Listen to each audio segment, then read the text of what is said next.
The late afternoon sun spilled golden light through the frosted glass windows of Iron Circle Jiu-Jitsu Academy, casting long shadows across the blue and gray mats. Inside, the sharp scent of sweat and disinfectant mingled with the low hum of bodies grappling and sneakers squeaking. Laughter echoed from the far end of the room, dozens of fighters, mostly men, warming up with confident chatter and playful sparring. Then the door creaked open.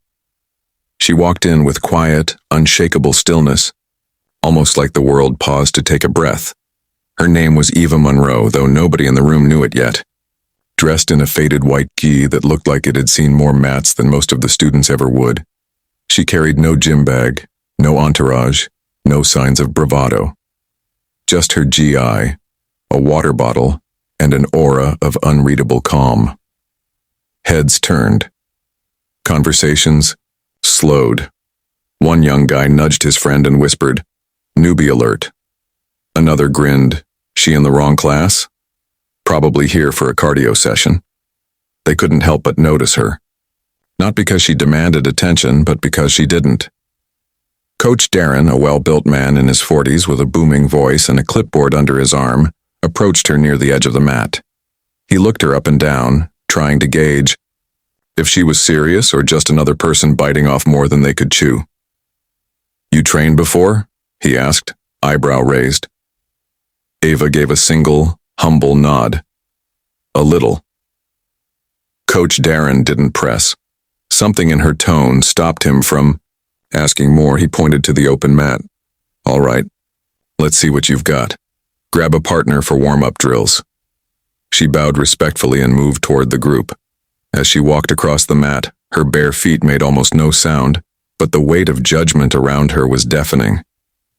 Everyone was watching, smirking, waiting for her to trip, hesitate, or look lost. She didn't. A soft-spoken white belt named Mark, a kind soul among wolves, offered to partner with her. He was new too, only a few weeks in, and didn't carry the same bravado as the others. They started with basic shrimping and guard drills. At first, she let him lead. Then, with subtle control, she moved, smooth, fluid, like water flowing through cracks. Each transition was sharp, each grip precise. There was no hesitation in her muscle memory. Coach Darren glanced sideways.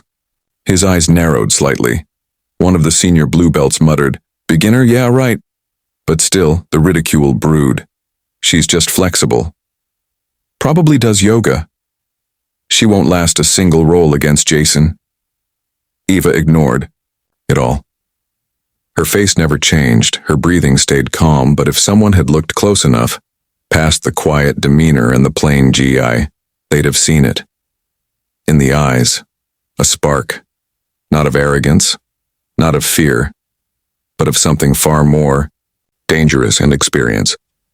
The claps of grapples and thuds of takedowns continued as Eva quietly went from drill to drill. Her movements were effortless but not flashy. She never looked to impress anyone. Yet every move, every hold she reversed, every sweep she pulled off with such minimal effort began turning heads.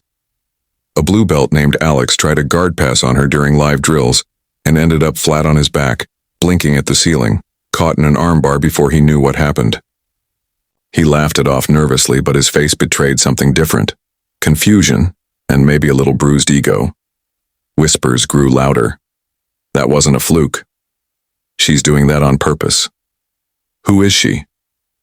Coach Darren kept one eye on her. His instincts were old and sharp. He'd been teaching for nearly 15 years. He'd seen all types walk in, overconfident amateurs, quiet warriors, and the rare few who hid fire behind humble smiles. Eva reminded him of something, or someone, but he couldn't place it yet. Then came Jason Cruz, nicknamed the Hammer.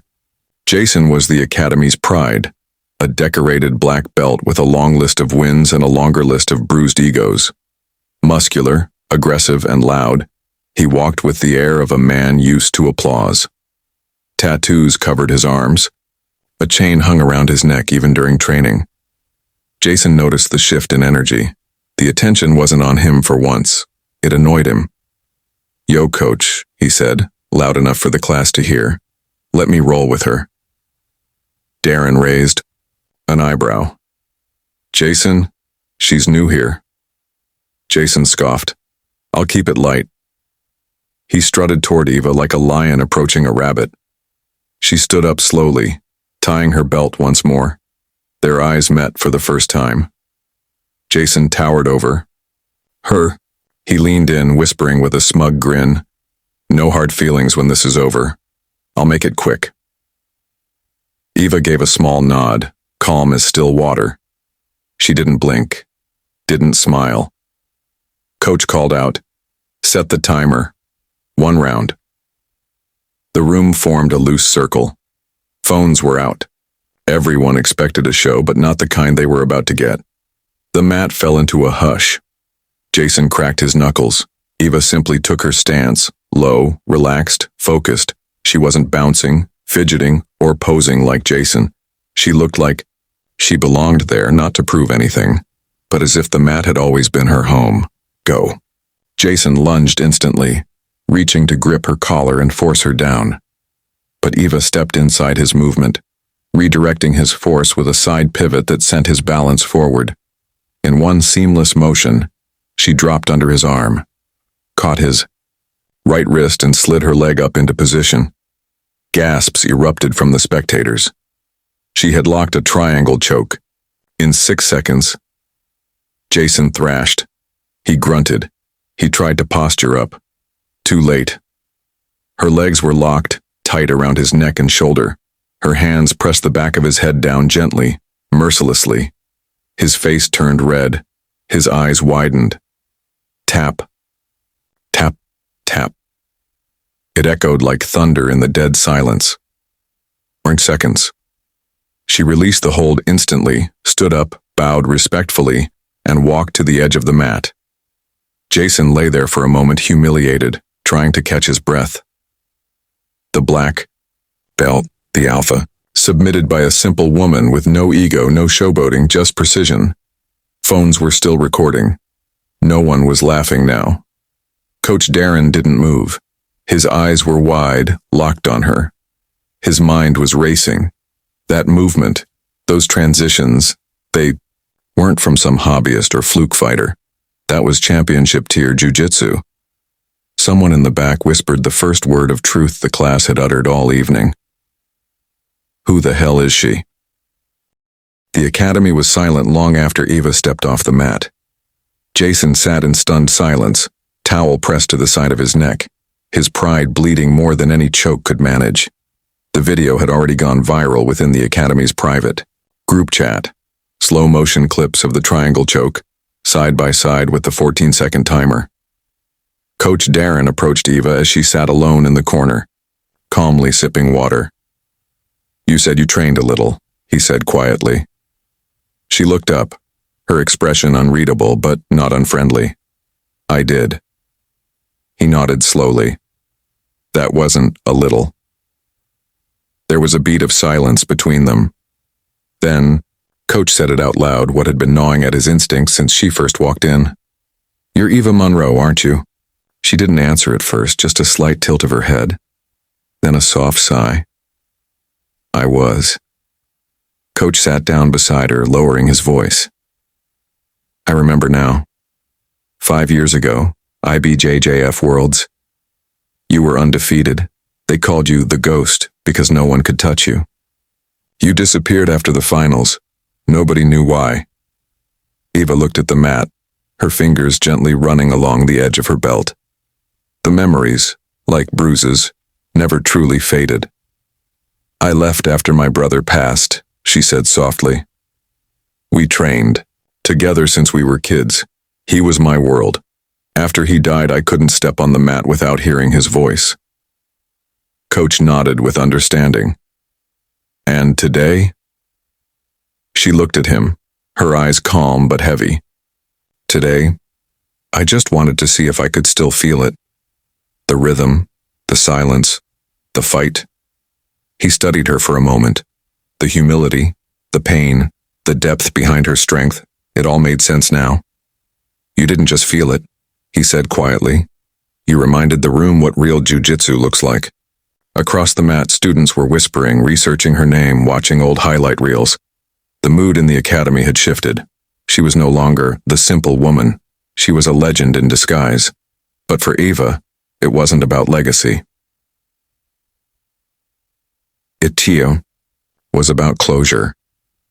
The next week, the atmosphere in the academy was completely different.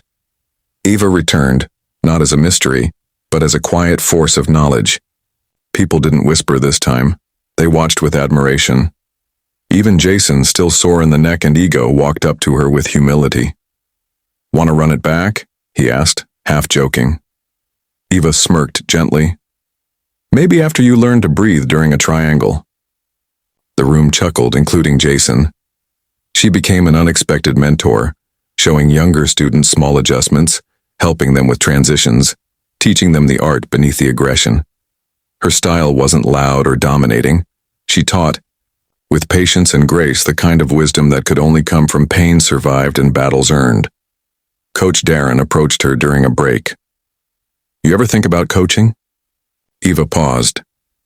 "I'm not sure I'm ready for that." "You are," he replied. "You just don't know it yet." She looked at the students, all watching her, learning from her, and felt something she hadn't in years. Peace. For the first time since her brother's death, the mat felt like home again. Not a battlefield, not a place of grief, but a sacred space where warriors are made, not in medals, but in silence, in sweat, in comebacks. As the sun dipped below the windows once more, Eva stayed behind after class, barefoot on the mat. Alone.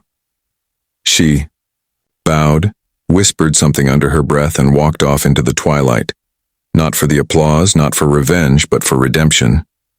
Because sometimes it takes 14 seconds to remind the world who you are, and a lifetime to remember it yourself.